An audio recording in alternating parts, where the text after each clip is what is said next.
مرتے وقت انسان کے دل و دماغ سے ہر چیز نکل جاتی، سب کچھ بھول جاتا ہے، اپنا مال دولت، بینک بیلنس، گاڑیاں، محل، عزیز و اقارب، دوست، رشتہ دار۔ مرنے والا انسان سب کچھ بھول جاتا ہے، مگر سنو، مرتے وقت انسان دو لوگوں کو بہت زیادہ یاد کرتا ہے۔ دو لوگ ہرگز نہیں بھولتے، دو لوگوں کو بہت زیادہ یاد کرتا ہے، ان کو سامنے بٹھا کے چیخنے کی کوشش کرتا ہے، ان کے غم میں، ان کے ارمان میں رونے کی کوشش کرتا ہے، مگر رو بھی نہیں پاتا۔ حضرت مولانا جلال الدین رومی رحمۃ اللہ تعالی علیہ فرماتے ہیں میرے محلے میں ایک شخص زندگی موت کی جنگ لڑ رہا تھا، مرنے والا تھا، موت کے بالکل قریب تھا۔ لوگ میرے پاس آئے، حضرت ہمارا ایک شخص مرنے والا ہے، آپ آئے نا، انہیں کلمہ پڑھنے کی تلقین کریں، قرآن پڑھنے کی تلقین کریں۔ حضرت مولانا جلال الدین رومی رحمۃ اللہ تعالی علیہ فرماتے ہیں میں اس مرنے والے کے پاس پہنچ گیا، اس کے قریب بیٹھ گیا، آس پاس میں اس کے دوست، رشتہ دار، عزیز و اقارب بیٹھے ہوئے ہیں، اس کے مرنے کا انتظار کر رہے ہیں۔ اب اس مرنے والے کی آنکھیں چھت پہ لگی ہوئی ہیں، کچھ سوچ رہا ہے، اللہ نے اسے بولنے کی توفیق دی۔ وہ رو کر کہنے لگا میرے بچے کہاں ہیں؟ اللہ اکبر!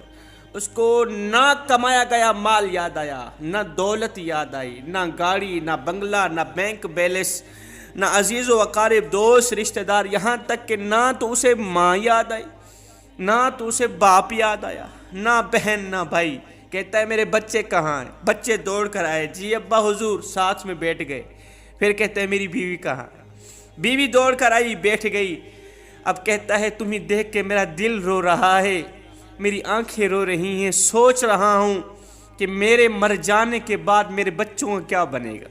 انسان جب مرتے وقت بچوں کو دیکھتا ہے نا، اللہ تعالیٰ جب اسے دیکھنے کی توفیق دیتا ہے، ہمت دیتا ہے، جب آخری بار بچوں کو دیکھتا ہے تو وہ یہ بھول جاتا ہے کہ میرے مرنے کے بعد میرا کیا بنے گا، یہ سوچتا ہے کہ میرے مرنے کے بعد میری اولاد کا کیا بنے گا، میرے مرنے کے بعد پتہ نہیں میرے ان پیاسے بچوں کو کوئی پانی بھی دے گا یا نہیں دے گا، میرے بھوکے بچوں کو کوئی کھانا بھی دے گا یا نہیں دے گا، میرے مر جانے کے بعد میرے عزیز و اقارب میں سے، دوستوں میں سے، بھائیوں میں سے، بہنوں میں سے میری طرح کوئی ان کا خیال رکھے گا یا نہیں رکھے گا، میری طرح کوئی ان یتیم بچوں کی فکر کرے گا یا نہیں کرے گا۔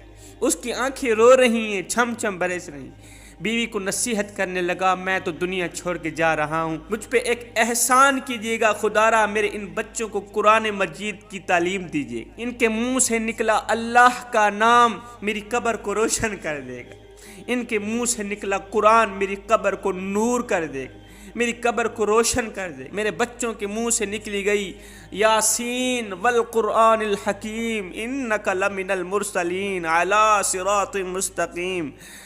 مجھے جہنم کی آگ سے دور کر دے گا، اللہ کے عذاب سے دور کر دے گا۔ خدا را میرے بچوں کو قرآن مجید ضرور پڑھانا، ان کو دین کی تعلیم دینا۔ میں ہاتھ جوڑ کے تمام بھائیوں کے آگے گزارش کرتا ہوں آپ بھی اپنے بچوں کو قرآن مجید پڑھائیں، اپنے بچوں کو دین کی تعلیم دیں۔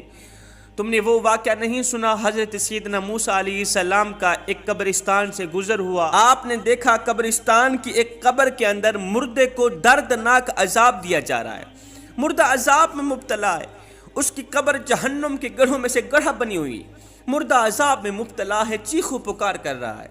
حضرت سیدنا موسیٰ علیہ السلام آگے چلے گئے، کام کرنے کے بعد واپسی جب اسی راستے سے گزر ہوا، آپ نے دیکھا وہی جہنم میں جلنے والا شخص جس کی قبر میں عذاب دیا جا رہا تھا، اب وہ شخص جنت میں ٹہل رہا ہے، اس کی قبر جنت کے باغوں میں سے باغ بنی ہوئی ہے۔ دونوں ہاتھ اٹھائے، عرض کی میرے مالک تھوڑی دیر پہلے میں یہاں سے گزرا تھا، یہی قبر جہنم کے گڑھوں میں سے گڑھا بنی ہوئی تھی، تھوڑی دیر کے بعد یہ جنت کے باغوں میں سے ایک باغ کیسے بن گئی؟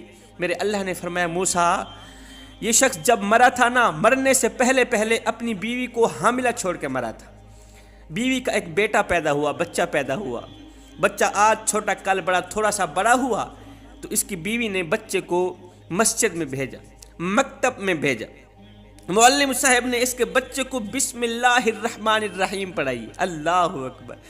آج اس کے بچے نے بسم اللہ الرحمن الرحیم پڑھی ہے۔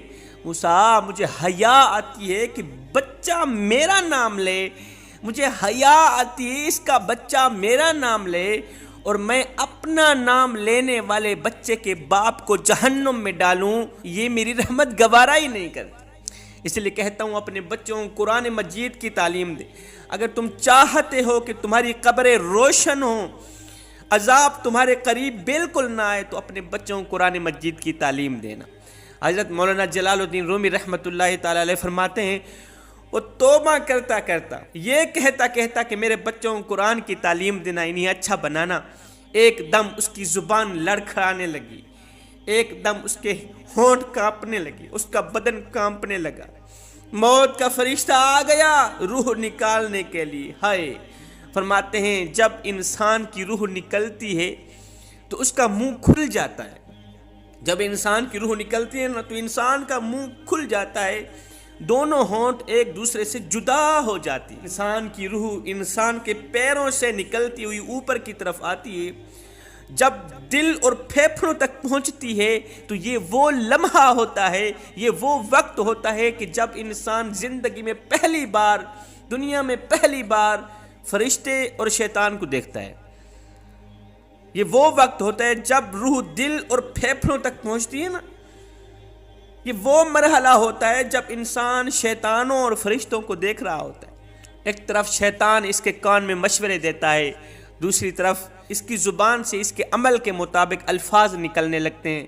اگر انسان نیک ہوتا ہے، اگر نمازی ہوتا ہے، اگر عبادت گزار ہوتا ہے، اگر اللہ کا نیک بندہ ہوتا ہے، تو پھر اس کا دماغ اس کی زبان کو کلمہ پڑھنے کی تلقین کرتا ہے، اللہ اکبر، قرآن پڑھنے کی تلقین کرتا ہے، درود پڑھنے کی تلقین کرتا ہے۔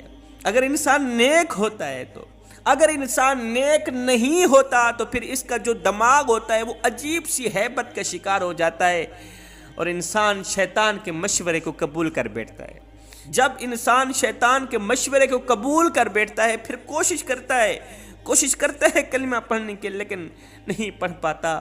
صاحب، آج ہماری آنکھیں کھلی ہیں، آج ہماری سانسیں چل رہی ہیں، قبل اس کے کہ یہ وقت گزر جائے، کاش میری بات تیرے دل میں اتر جائے۔ یہ زندگی کے لمحے میرے اور آپ کے لیے غنیمت ہیں، آخرت کے لیے کچھ اکٹھا کر لو، آخرت کے لیے کچھ اکٹھا کر لو، مرنے سے پہلے قبر کی روشنی کے لیے کچھ اکٹھا کر لو، کیڑوں مکوڑوں سے بچنے کے لیے کچھ اکٹھا کر لو۔ معلوم نہیں پھر فرصت ملے نہ ملے، معلوم نہیں پھر یہ زندگی کے لمحے ملے نہ ملے۔ آمین ثم آمین، وما علینا الا البلاغ المبین۔